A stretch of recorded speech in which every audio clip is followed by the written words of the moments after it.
Hey everybody, Warsimmer here, and today we're going to be taking a look at Unity of Command 2. Now this game is slated for release on Steam on November the 12th, so we have a couple more days before the official release, but I want to do a little playthrough here just to give you an idea of what the game is all about. Now if you're not familiar with this franchise, I think you're in for a real treat. It's a counter pusher, so I guess you can say it's similar to a game like Decisive Campaigns Barbarossa or Gary Grigsby's War in the East, if you've ever played those, but it differs in one major aspect, and that's the fact that it is highly accessible. It's not one of those games where, you have to start playing it at 10 o'clock at night, send the wife and kids to bed, and you're going to be playing it for 5 or 6 hours just trying to learn the ropes. This is something you can sit down and play 20 minutes at a time, 15 minutes at a time, and you really come away feeling like you've played an actual operation, but you haven't, devoted your entire life to it. It's just a really, really fun game, and it still has that depth that a lot of games that do try to be accessible, quite frankly, lack. Unity of Command manages to toe that line of depth and accessibility, so I'm really excited to play this second version. The first one focused on the Eastern Front, this one is going to focus on the Western, and we'll just dive right into it. So go to New Game, start a new campaign, Victory in the West, and we'll do normal difficulty.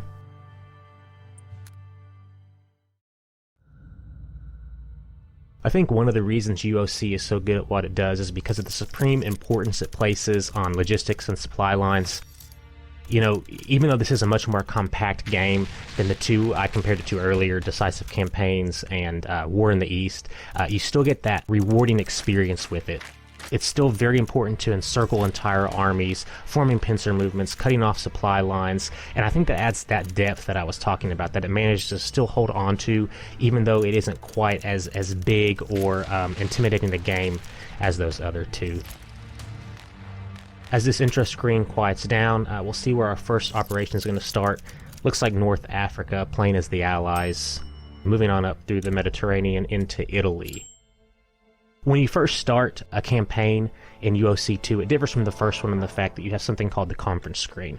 That's what we're looking at now. It's kind of like the big strategic picture, and we can pick certain buffs we can add to our armies when we actually get into the engagements. So you see up here we have a prestige point allowance. It's 150 right now, and we can distribute those points into, like, for instance, these cards right here. We can add these cards to our engagements. This is a free card. This simply allows you to have add more supplies in your engagements. So we can add another one for 25 points, which I'm not really interested in right now. We can do air supply, which that'll come in handy, so we'll add that for 30 points. You'll see that get deducted up there. And then we also have our individual armies. We've got the US 2nd and the British 8th. Now, without going into too much detail, I think that these are buffs you can assign to your units through your HQs. And I think these operation buffs are very important, particularly these three, because they work to weaken enemy organization. So we'll purchase those for 50. Step down to the 8th, and they already have these three. So I want to keep these remaining 70 points in reserve. We'll go to the Mediterranean, zoom in a little bit on our operations, and we'll start down right here and work our way up. We'll just play this first one for today, though. So we'll end the conference and get started. Alright, let's get down to business. Looking at things preliminary, we have to capture Sfax by turn 4. That's this town right here. And our second objective is Infideville by turn 7. That's this town right here. So you can see the front line is designated by this dotted line that moves across the map. And Hans has really got himself into some trouble here because there's a salient he's got himself into with a lot of armor. And I think what I'm going to try to do is move up from the south along this railway line, so we can keep our units supplied. That's how supplies work, as they travel. You can see there's a supply depot right here. Supplies travel up a rail line, so we can keep our troops supplied, come up and capture Sfax, do a little pincer movement where we come up from the south right here and meet them with some armored divisions right here, capture all these guys, put Hans out of his misery. Probably will move this armored division up to help with the northern part of the pincer, as well as this one. First thing we want to do, though, in this preliminary turn is get everything set up properly. So looking at this 8th Army HQ, we'll zoom into it. You can see all of the units that belong to him are highlighted by this white circle, and I'm going to move him up, right here to this town, just in anticipation of us pushing up through here. Make sure he stays in range of all of his units, so these units can use these buffs along here that we added earlier. One other thing, let's check our supply lines. You can see there's one of our supply depots. Moving up these railways, keeping all of our units supplied. Obviously, these red dots means that units will not be supplied in these hexes. This is because this is mainly desert area and it's too far away. Now you can increase this range if you wanted to by, let's see, clicking this right here, selecting it, using your mouse wheel. You can see that range increases a little bit, but you're limited on that. Like right now, you only have, if we took it back to what it was originally, we have 4, so we'll just cancel that. And let's see if we can add some units. We saved some of those prestige points. Remember, we had 70 left over from the conference screen. Let's add, let's see, we want to add some firepower. We want something with a good attack. There's Churchill. Heavy Churchill tank has an 8 attack. Add them to that unit. You can see when you click on it, you have an added attack of 8. And let's add something to this unit to help push through. Let's give him some artillery. Okay, let's get started.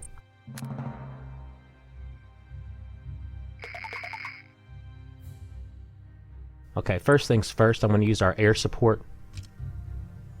And we'll bombard this division right here. The reason I don't want to bombard this initial infantry division is because you see this little orange shovel. It means these units are entrenched, and that makes them strong against air attacks. It's really, it's like wasting an attack if you use them on these entrenched units. So let's do this guy. Took out 2 steps. These little dots are steps, and they're indicative of strength. It's abstract. It's not like there's a hard number. So that worked out pretty well. Let's move to getting rid of this infantry. And you can see if we attack now, we potentially lose 1 step compared to their 1 step as well. 30% chance of them retreating. That's one option we have. Another option we have is using some of these buffs down here from the 8th Army HQ. Let's see. If we do a set piece attack, they'll methodically attack in any position and reduce its entrenchment. That's what I want to do. I want to get rid of that entrenchment so all these other troops, these armored units can come up and push through. But it does spend all of their movement points. So I don't want to do that because I want to be able to attack, have him move back, fall back to here, and then push forward with the armor. If I went ahead and used this feint attack, it would remove the entrenchment, but he wouldn't be able to fall back afterwards. So let's just go ahead and attack. We breach them, which means the entrenchment's removed anyway. Push him back.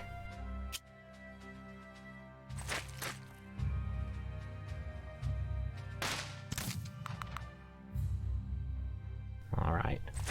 Now you notice on that attack it didn't remove any of the steps, but it took them from being colored to uncolored. And what that represents is that this division has become disorganized.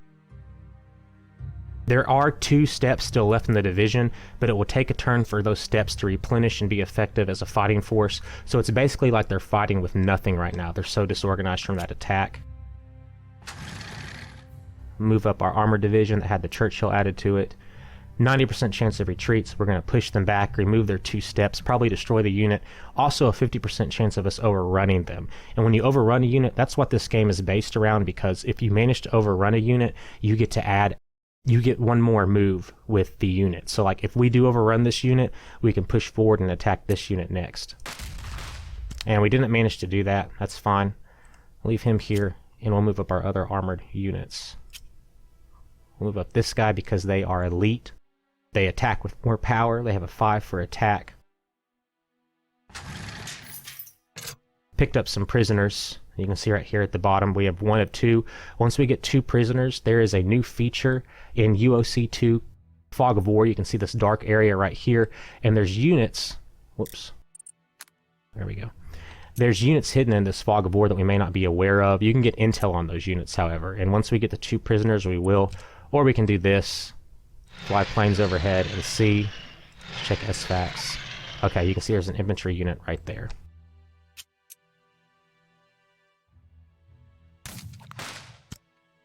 Got rid of them. Excellent. Let's push this armor up. Took more prisoners. See what we can do with this armor. This armor can push up even further. It can't. However, we can attack.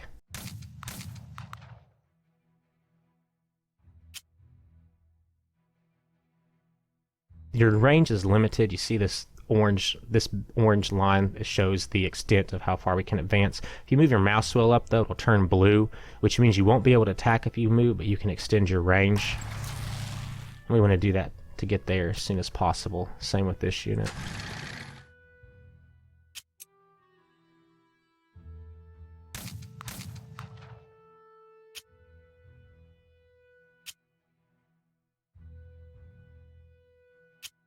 I'm gonna have this unit fall back, protect that supply line.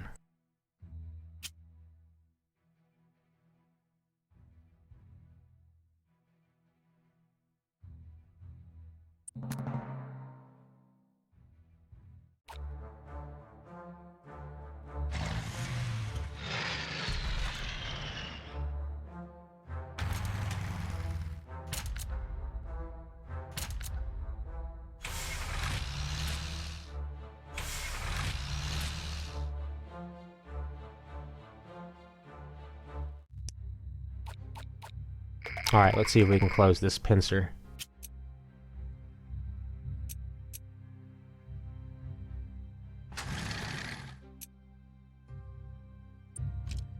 Do our air attack first. Managed to disorganize it one, so again, even though it has 3 steps, it's only fighting on this turn with the effectiveness of a 1-step unit. 70% chance of retreat. Got him out. Push up this division. 50% chance of an overrun, I'll take it. Didn't get it. If we did get the overrun, we could have attacked this panzer division. Let's work on closing this gap. Have to remove him first.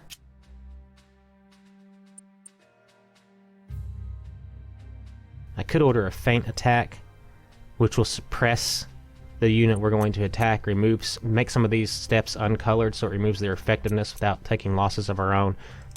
But for now, we'll just attack.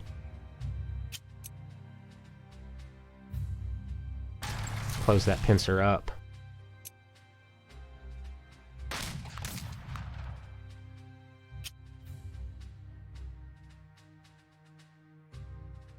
Let's see.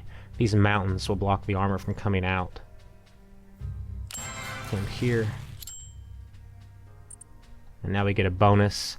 I don't want to spend any of my prestige points, so we'll take this. This is artillery, which has the effect of suppressing a unit without you losing any of your own steps.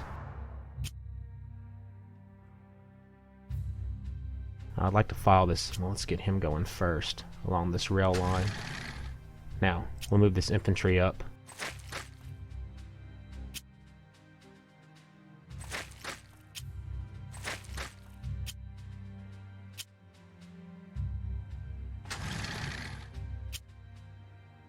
And just as they did in World War II, the armor pushed through, created the pocket, and they're going to continue to push on ahead through SFAX, all the way up through here, while this infantry follows behind and closes the noose. So it looks like they're completely encircled now. You can see their front line has been cut off. If we hit the B button, it shows their supply, and look at all that red. So any unit trapped in here will not get any supply, and over time, their effectiveness is going to whittle away, and we'll be able to take them out with infantry, even these big armored units. These infantry divisions will be able to take out these armored units in a couple of turns, so long as this pocket holds. He's moved up. And we'll make this guy part of the advance as well. I'd like to capture that supply depot right there.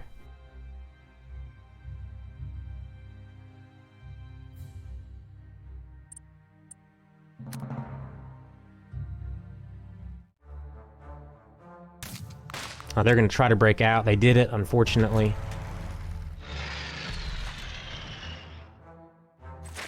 We'll see if we can keep them trapped in, though.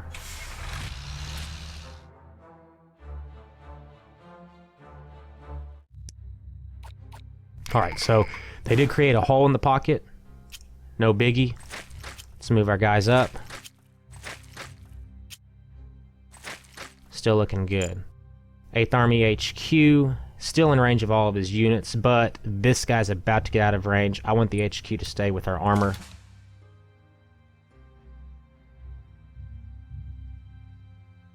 I'll place him right here. Now, you see these red exclamation marks? That means the units are running out of supply. In a couple turns, all these steps will become uncolored and they'll be completely ineffective. So we just need to keep this curtain going.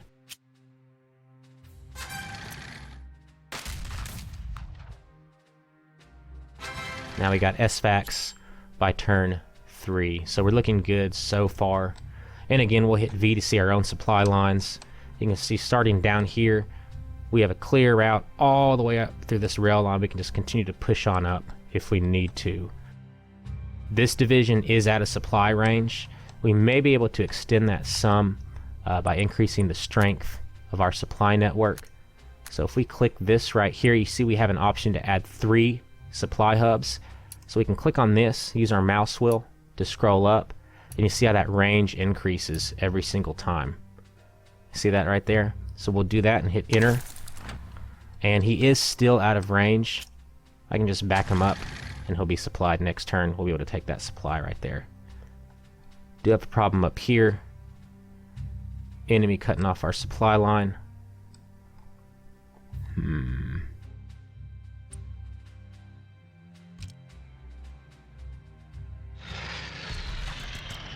Nice. Completely ineffective. We should overrun him. Didn't get the overrun, but he retreated. And now what's great about this is we can just push one of these units up. Maybe this tank division. And there's no way they're getting out. Frees up these tanks to move. Push upwards. I'm actually probably going to have to divert this guy to deal with this tank unit up here. Oh. Because we don't want them cutting off our own supply. British division we can put here.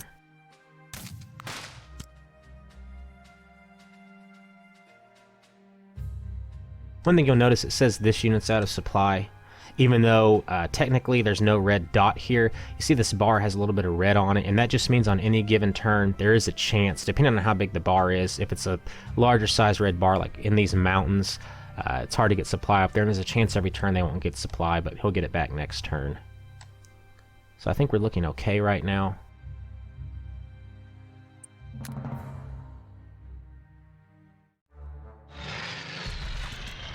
I don't think they're going to break out of this. Tank fell back once he saw what he was facing.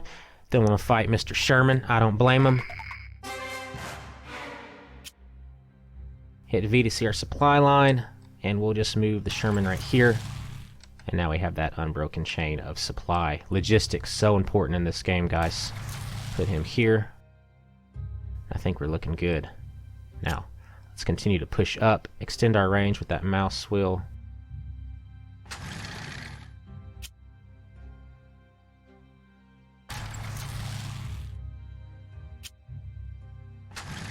Got our supplies here.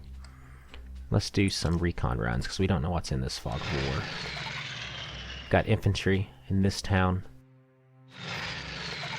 And a tank division holding our last objective, Infideville. If I'm pronouncing that right. Not sure. Alright, now look over here. Look what's happened.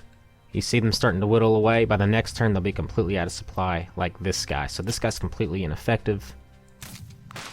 Got an overrun, so we'll be able to attack again. Move up, take these prisoners.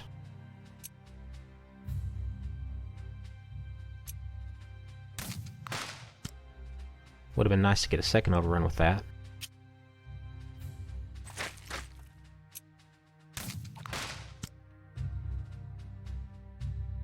Alright, looking good.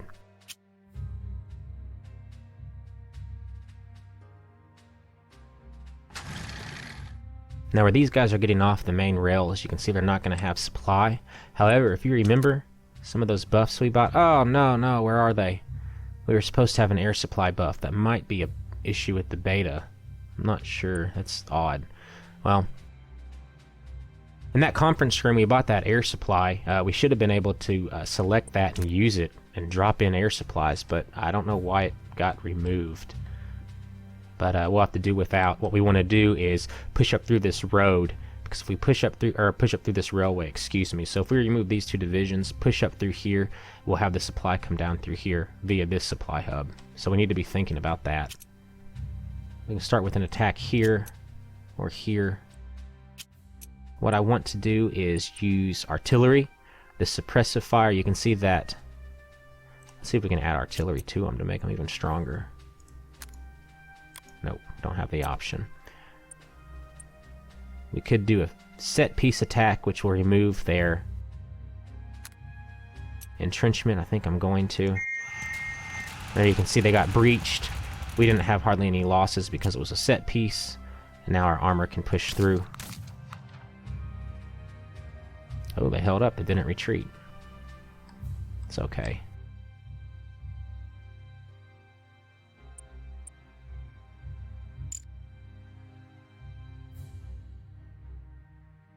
Alright, I think what I want to do is move up the HQ for this second corps, because you see this exclamation mark on this Sherman division. He's out of range, and I want to be able to use buffs on him if I have to. So bring him up there. Now he's in range. We can use these buffs along the bottom. Should have used our air attack already. Moving on to turn 5. Ooh. Ooh, ooh, ooh. Not good. Ooh.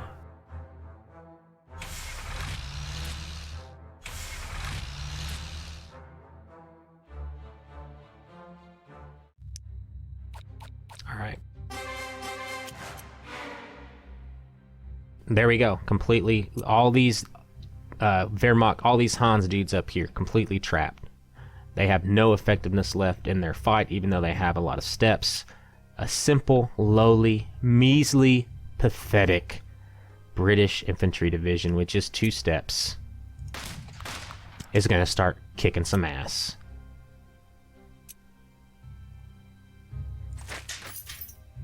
Took some prisoners. Oh, the reason he can't attack is because he's lost his organization as well in the attack. Overran. So we get another attack.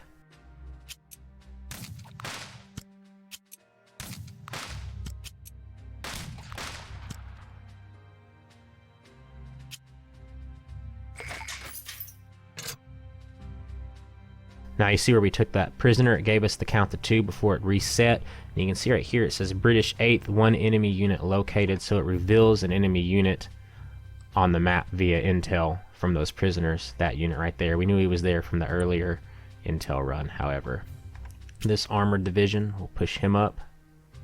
And I'm going to push him up here. Got the overrun. But he's out of movement points. He could attack, but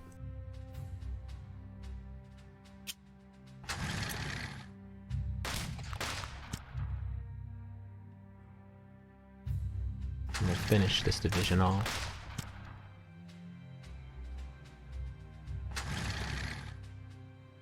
We just really need to get this road connected. See if we can get rid of this guy.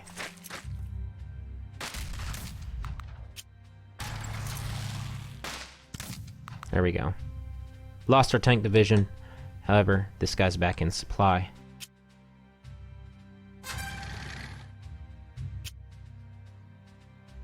Can't attack. Would be nice too because they're completely disorganized.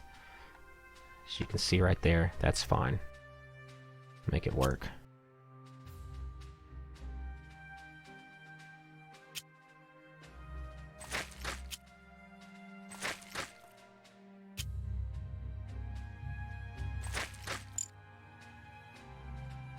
Out of range, move the HQ up.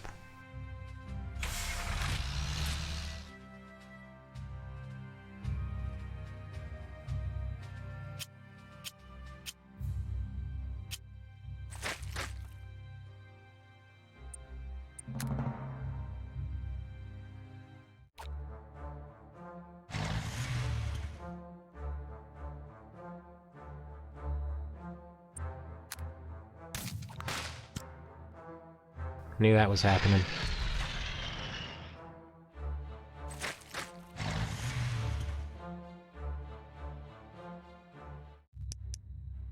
Turn 6. We have 2 turns to take Infidaville.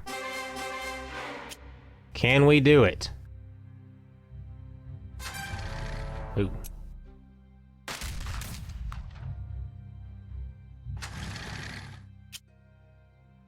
think we should have a clear shot up there now.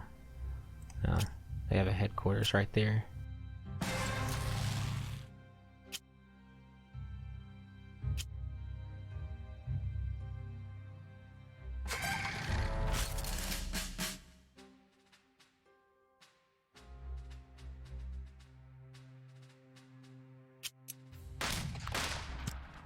Finish them off while we can. No new intel. We got the prisoners, but we must know where all the troops are on the map. We can just close this pocket up.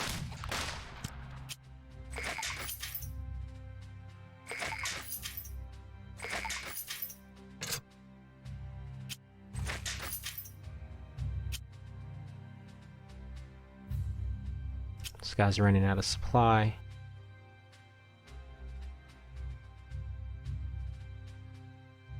I think I'm going to bypass this infantry division.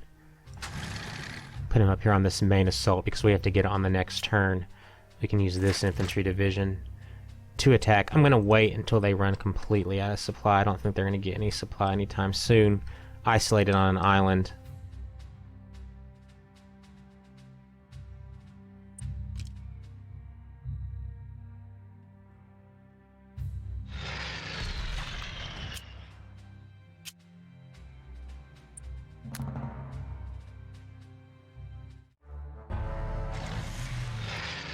Alright, so I think we have this one in the bag. It depends how well fortified the infantry division is up here in the town, but I believe we're going to get it.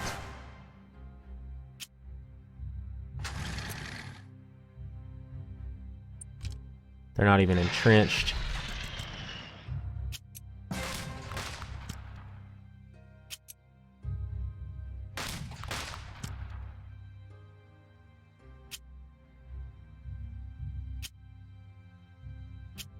Oh, you gotta be kidding.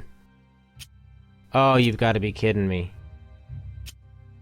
Come on, it can't end like this. It cannot end like this. I really can't move up there because of these HQs. Oof. Oh, saved by their HQs. There's gotta be something we can do here. Let's see.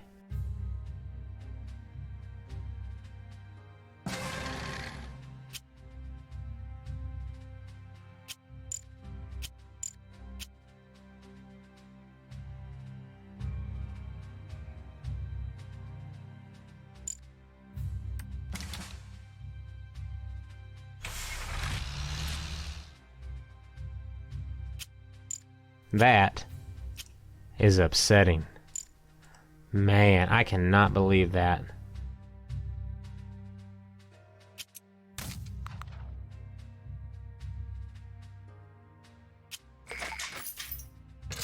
Well,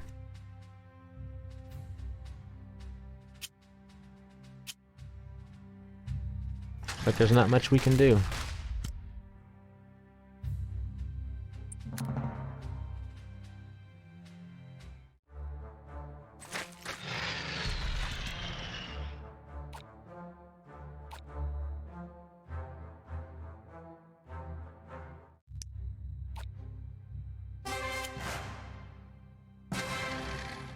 Got it. Although we did not get it by the turn they wanted us to get it at, turn 7. Still managed to capture it, but I really would have liked to have had it on the previous turn. But what can you do?